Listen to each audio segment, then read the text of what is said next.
meio de fevereiro até abril, portanto, um mês e meio, o que é que ajuda a justificar isto?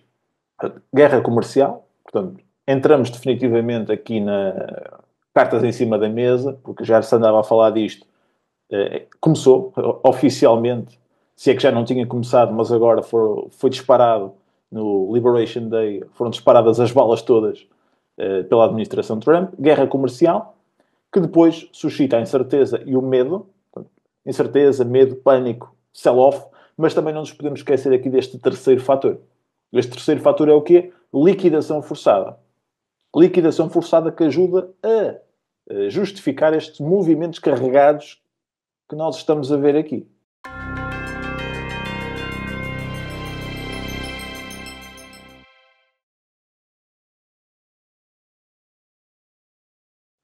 Pronto, 2024. Então, o que nós estamos a ver é que o setor de tecnologia que liderou os ganhos em 2024 está a ser o pior performer agora em 2025. Pronto, está a liderar as quedas. Então nós também já podemos presumir o quê?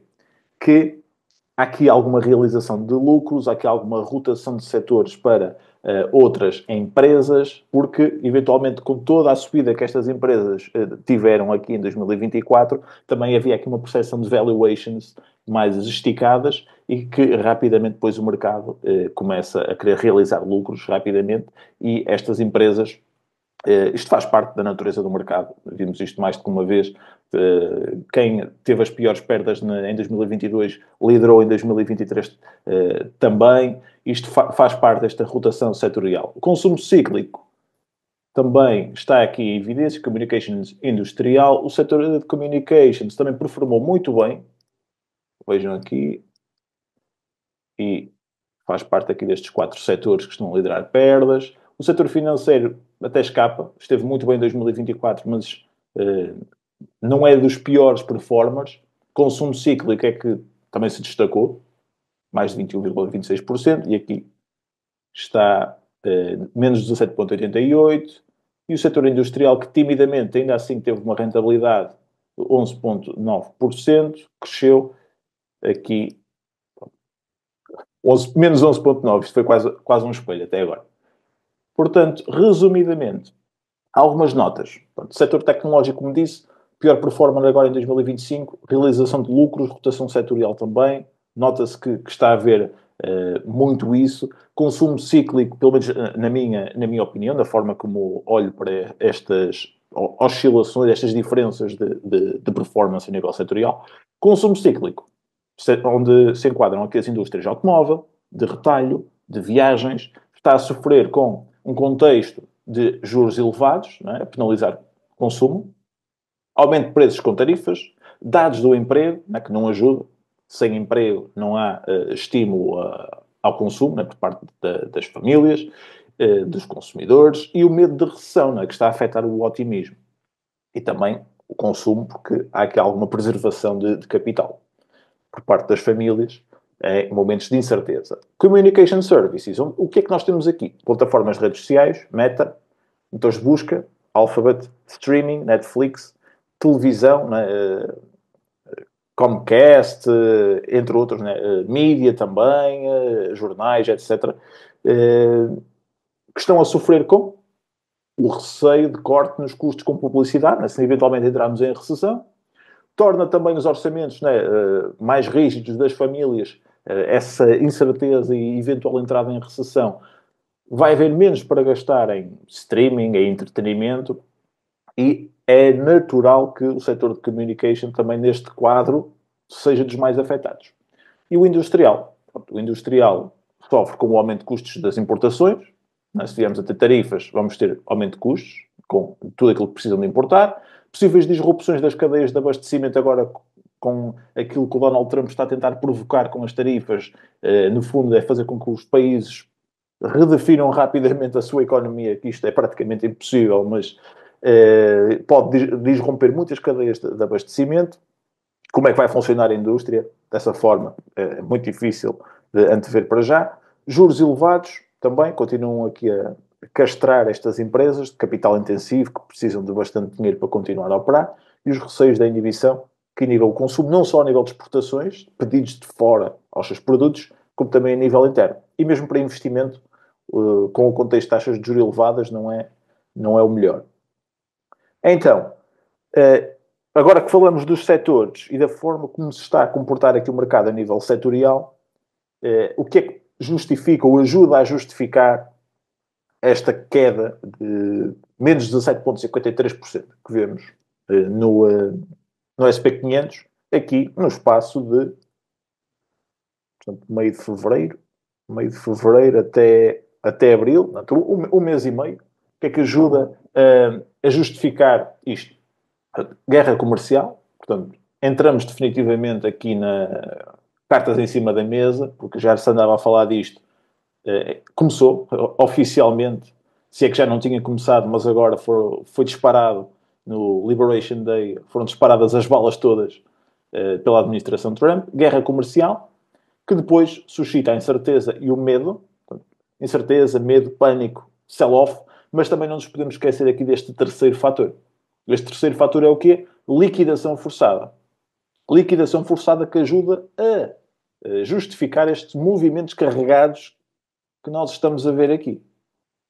Sobretudo nos últimos 2 dias. Então, vamos explorar um bocadinho esta ideia da liquidação forçada. O que é, então? Venda automática e forçada de ativos. São liquidados automaticamente. Não é o investidor que vai lá manualmente e diz, olha, quero vender. Isto é imposto pelas corretoras. Sempre que há uma queda ou o mercado atinge um determinado valor, durante uma queda, a corretora automaticamente liquida as posições, vende as posições do investidor. Se é boa a empresa, se é má, se não é. Se o preço está mau para vender, a corretora quer lá saber, força a venda do ativo, a liquidação forçada. Para quê? Para o investidor cumprir determinadas margens de segurança. Portanto, nós estamos a falar aqui para quem pede dinheiro à corretora. Portanto, quem se alavanca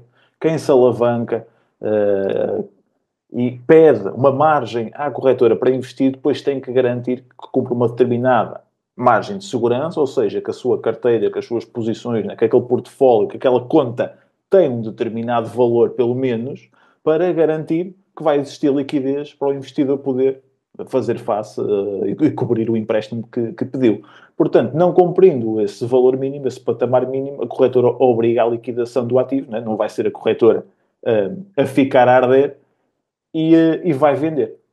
Gerar liquidez, não é? Urgente para cobrir esses empréstimos e, no caso aqui de alguns fundos, em movimentos destes também devido a instituições que regulam, fazem alguma supervisão, esses fundos de investimento também podem obrigar aqui, tens que vender porque há regras também de exposição ao risco, de diversificação, que também existem. Mas para nós pensarmos isto mais na ótica do investidor particular, para ser mais fácil também entender, é um bocadinho isto. É alavanco-me, mas se de repente o mercado cai e eu não tenho posições para vender que depois me permitam pagar à corretora. Como é que é? Portanto, a corretora já tem tudo isto automatizado. São as chamadas margin calls. Investidores com posições alavancadas usando margem são forçados a vender se o valor da conta desce abaixo da margem mínima e eles não conseguem aportar capital adicional. Portanto, ou se antecipam e colocam lá capital adicional para a conta não baixar de determinado valor, ou então vai haver liquidação forçada.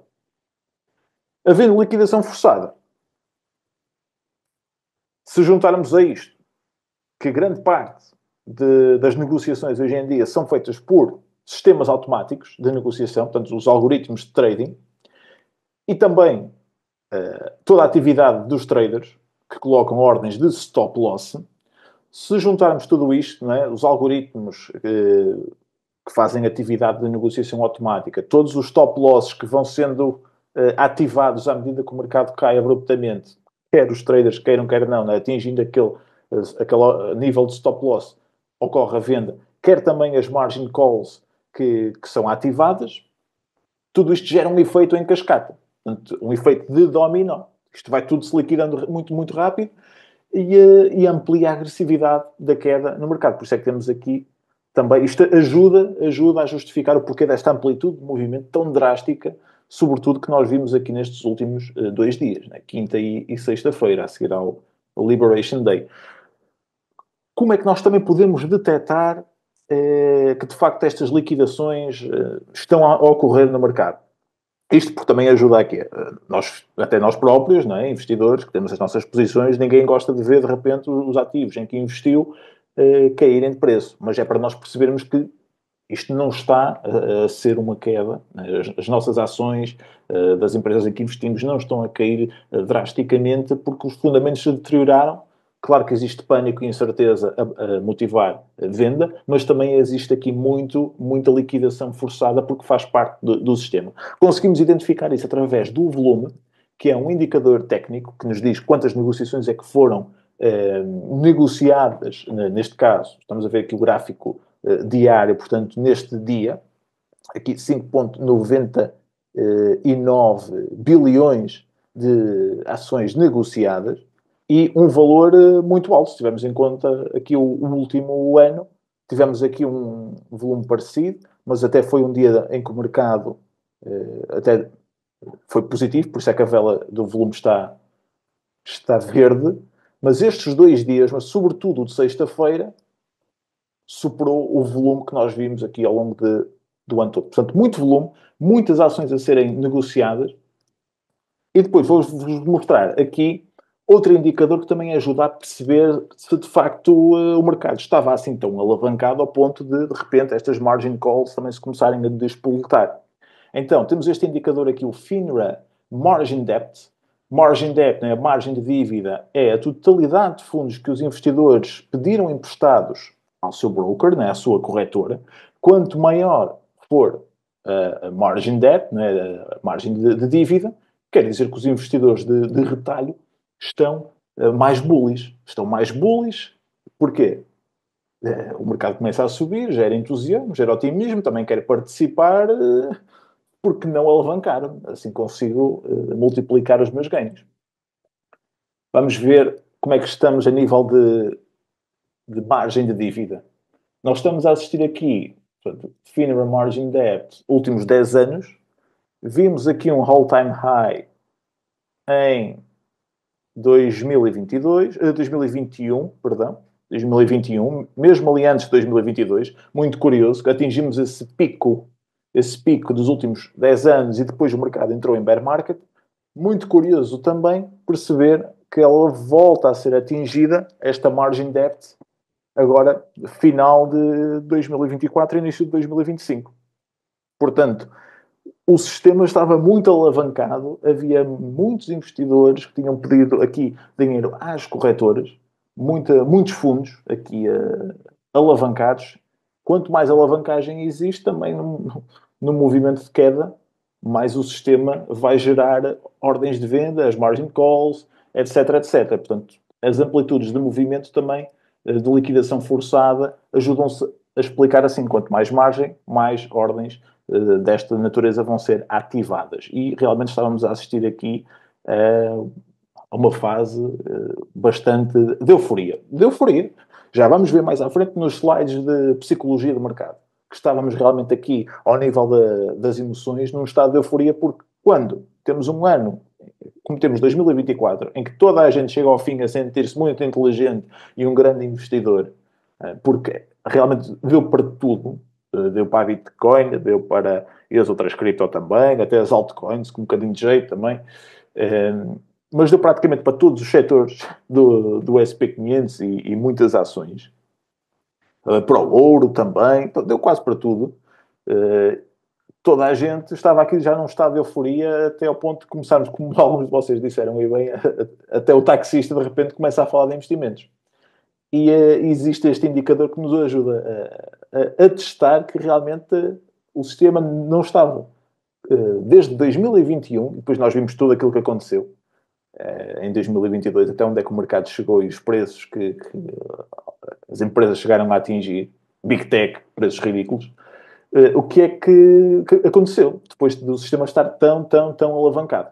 Ficam já com este indicador aqui, que acho que é muito interessante para depois nós, futuramente, também podermos ir continuando a acompanhar estes momentos de grande euforia e vir aqui ver como é que está aqui a margin debt, se há muita alavancagem ou não no sistema. Isto aqui era o foco mais a 5 anos para vermos como 2021 chegamos aqui ao fundo do bear market, que foi outubro, novembro de 2022. Muito curioso, vejam bem, o mercado aqui atingiu aqui uma zona em que abrandou um bocadinho, foi caindo a alavancagem, né? A margem de dívida foi caindo, né? Menos alavancagem no sistema, consolidou um bocadinho, mas depois foi subindo. À medida que o 2023, segundo semestre, mas sobretudo o 2024, teve aqui o SP500 também, subir abruptamente. Vamos ver agora como é que corre. Vou-vos falar aqui também do VIX. O VIX é o índice que mede volatilidade implícita. Quando a volatilidade é elevada, o nível de VIX é alto. Quando a volatilidade é baixa, o nível do VIX é baixo. Pronto. Visto que o VIX atinge os seus níveis mais elevados quando há mais instabilidade no mercado de ações, a mídia, né, os órgãos de comunicação, tendem a se referir ao VIX como um indicador do medo. Pronto. E no sentido de ele ser uma medida do sentimento do mercado, especialmente da preocupação, tal descrição é correta. Este é um índice aqui da CBOE e vamos ver então que níveis é que atingimos. Desde 2022, 2022 está aqui. Ui. Deixa-me admitir aqui. 2022, 2025, gráfico semanal. Portanto, esta semana a volatilidade subiu para o VIX, né? Subiu aqui para os 45. Volatilidade grande.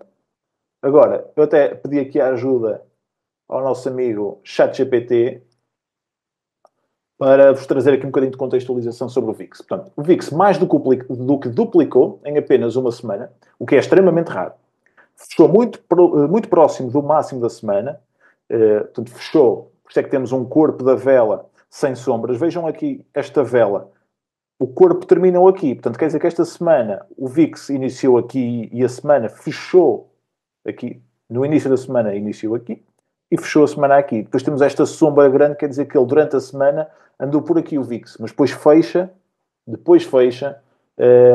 e o corpo da vela é pequeno. Aqui não. O corpo da vela é muito grande. Quer dizer que a semana, em termos de volatilidade, em termos de VIX, né, aqui a pontuação deste índice iniciou aqui e fechou a semana aqui. E a sombra quase nem se vê. Portanto, fechou muito próximo do máximo registado na semana, o VIX, o que significa forte pressão de compra até ao fim, pânico a acelerar. Corpo da vela longo e consistente, movimento forte, sem grandes recursos, típico de liquidação forçada ou crash. Estão a ver como as coisas, o puzzle começa realmente a fazer sentido, em termos de interpretação. O volume implícito não mostrado aqui, provavelmente também explodiu. Vimos há 3, 4 slides atrás que realmente tivemos, ao nível de volume, aqui também um nível de volume máximo, pelo menos relativamente ao último ano, na última sexta-feira. Vamos ver um bocadinho aqui mais sobre o VIX. O que significa um VIX a 45, né? Porque para todos os efeitos é a pontuação que ele tem aqui. Os pontos de índice. Níveis de VIX. Estamos aqui acima de 40. Pânico extremo / liquidação forçada. Um VIX acima de 40 significa investidores a comprar proteção massiva via opções. Puts, uma área que não é de toda a minha especialidade, mais virada para o investimento de longo prazo. Hedge funds a cobrir carteiras com urgência.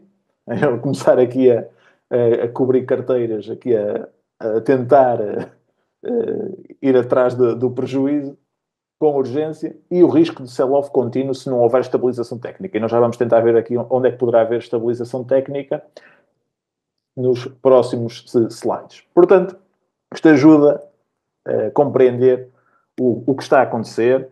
Não vamos, eventualmente, aqui entrar em conclusões muito precipitadas para já, porque se há uma coisa que sabemos é que não há certezas. O que sabemos é que temos aqui um movimento de quase 90 graus, não é?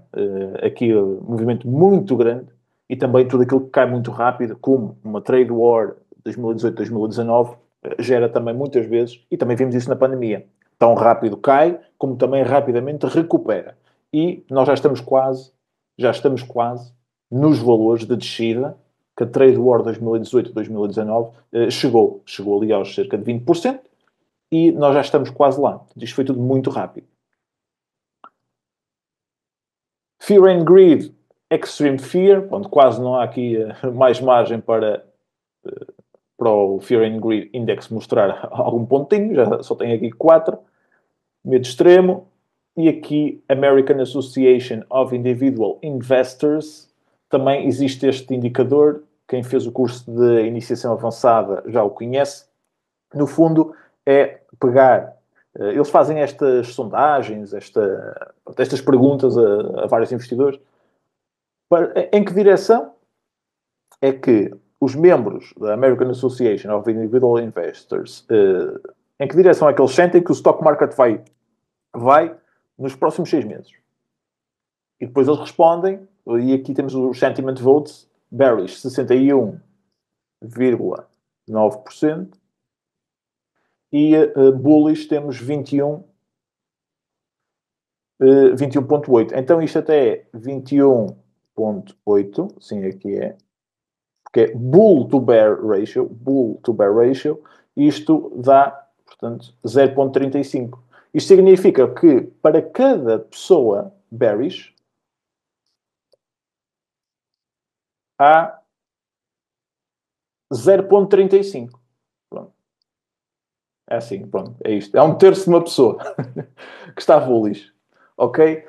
Significa que há muito mais sentimento pessimista no mercado, há muito mais pessoas bearish e, no fundo, é um indicador também de sentimento de mercado, tal como o Fear and Greed Index, mas ambos dizem mais ou menos aqui a mesma coisa. Por norma, pelo menos já há aqui um estudo que também partilhei no curso de iniciação, que até dizia se devemos vender. O estudo era, será que devemos vender quando há quedas no mercado ou permanecer investidos? E o estudo diz claramente que permanecer investido é o que dá mais rentabilidade a longo prazo,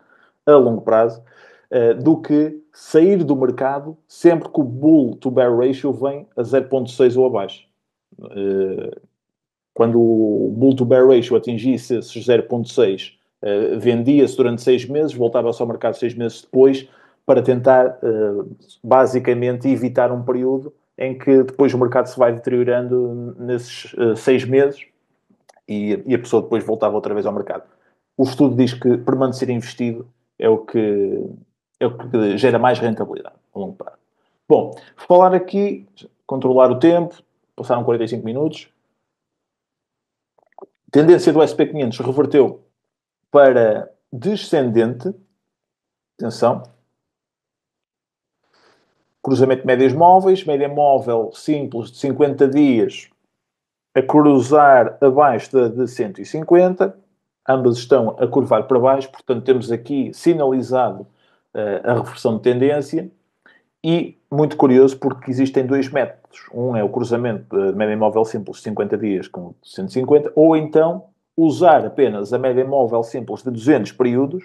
E como é que funciona a identificação da reversão de tendência? O preço tem que estar abaixo, está, e a média móvel simples de 200 dias tem que estar ela a curvar para baixo. Portanto, o preço está abaixo e a média móvel está a curvar para baixo? Sim, também está. Se formos a ver. É muito curioso porque ambos os indicadores estão a sinalizar ao mesmo tempo a inversão de tendência. Algo aqui a monitorizar, não quer dizer que não possa o mercado recuperar, como também, mesmo recuperando, podemos ter aqui alguma deterioração. Isto agora, prever, não dá bem para prever, ninguém consegue fazê-lo, mas convém pronto, ter isto em atenção, que estamos a assistir a um momento de reversão de tendência, mas também é certo que, e já vamos ver na Trade War, quando analisarmos a Trade War 2018-2019, quando a Trade War estiver já concluída, eventualmente, pelo menos em 2018-2019, quando ela se concluiu, já o mercado tinha recuperado tudo. Isto, prever, é um exercício impossível e fica difícil nós avaliarmos se atingimos o fundo, não atingimos. Por isso é que mais vale nem sequer tentar esse exercício e limitarmos aqui a ir investindo aos poucos, por tranches, para não perder um momento como este. de grande retração. Onde é que poderá ser o fundo ou a estabilização técnica? Pronto. Isto aqui é interessante, porque ajuda a complementar um bocadinho tudo isto que estamos aqui a falar, né? Tendência descendente, mas até onde é que o mercado, se entrar em tendência descendente, pode ir? Pronto. Onde é que pode haver a tal estabilização técnica que também já vimos anteriormente que, se não existir, até o VIX, entre outros indicadores, podem-nos estar a dizer que o sell-off pode continuar. Até onde? Então, informação pertinente. Gráfico mensal, SP500, mensal. Então vamos analisar aqui um bocadinho aquilo que aconteceu em 2018, 2019, em que o mercado também teve aqui uma grande oscilação, caiu, mas depois recuperou. Portanto, foi este período, em V, que nós tivemos. E onde é que ele teve amparo? Média móvel, SMA, Simple Moving Average, de 50 meses. Porquê? Porque é o gráfico mensal. Portanto, tudo isto é aprendido no curso de análise técnica. Quem não fez pode também ganhar essas competências para ser autónomo nesta análise. Lá, SMA de 50 meses, que é linha azul carregada, teve o amparo aqui. A pandemia, o sell-off da pandemia, também tivemos aqui o mês, corpo da vela, onde é que o mês fechou? Também aqui. Tudo bem que durante esse mês, e o março, eventualmente, que foi o mês do sell-off, teve amparo aqui, mas pronto, acabou por fechar, andar aqui perto da SMA de 50 meses. Bear Market 2022, onde é que o mercado atingiu o bottom, o fundo? SMA 50 meses também. E onde é que poderá atingir novamente o fundo, se a tendência descendente que nós vimos, que é aquela em que nós estamos agora, também vamos ver os próximos dias o que é que trazem, a nível de evolução de preço, a nível de evolução dos pontos de índice também do mercado. Vamos ver se a tendência realmente se confirma essa reversão, se o sinal vai ter repercussão e continuidade, mas poderá perfeitamente chegar até aqui. E nós estamos numa fase em que o índice está nos 5.074,09 pontos de índice. Se vier até à SMA de 50 meses, ainda tem aqui cerca de 10%. Ligeiramente menos. Ligeiramente 10%. São 500 pontos de índice, mas é quase. Talvez 8, 9% que ainda teríamos. Aqui mais queda. Se formos mais 8%, que seja, se o mercado já caiu 17 desde o último all-time high, 17 mais 8 teria que cair até aos 25% do SP500 para chegar até aqui. Mas, eventualmente, se olharmos para o padrão histórico, temos estas referências que nos ajudam a perceber também que já não falta muito e não precisamos de apanhar o fundo. Imaginem, podemos perfeitamente aproveitar aqui. Se o mercado recuperar, ótimo. Se o mercado não recuperar, eventualmente tocar mais à frente na SMA de 50 meses. Reforçando aqui, o mercado depois continua e, eventualmente, quando recuperar e atingir estes patamares, tudo o que for investimento nestas zonas de preço, já toda a gente vai olhar para trás e dizer ainda bem, foi tudo bom timing, foi tudo bom aproveitamento. Porque temos que colocar tudo isto em relação. Claro que agora olhamos e parece que queremos acertar porque temos receio de ver ainda mais desvalorização, mas mindset de longo prazo. Isto daqui a 2, 3 anos as tarifas vão ser mais um arquivo da memória, como foram todas as outras crises que o mercado nos apresentou. E é bom termos também este gráfico histórico, né? Mensal, SP500, como é que ele se comporta durante as grandes quedas que tem tido nos últimos tempos. Já não falta muito.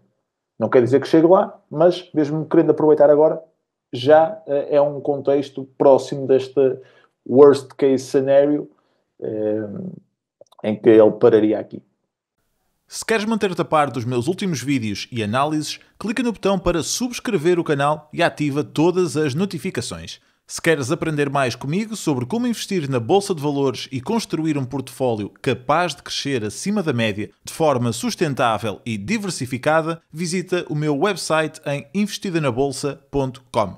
Aqui estão disponíveis vários cursos de investimento, bem como a possibilidade de subscreveres a nossa comunidade, que te dá acesso a todos os cursos, sessões de mentoria, grupo de Telegram e ferramentas Excel. Na comunidade Investida na Bolsa tens ainda acesso exclusivo às minhas análises fundamentais para dezenas de empresas, à minha watchlist e portfólio privados e a todos os meus valores intrínsecos e níveis de buy para ações que considero estarem dentro do 1% das melhores empresas do mercado.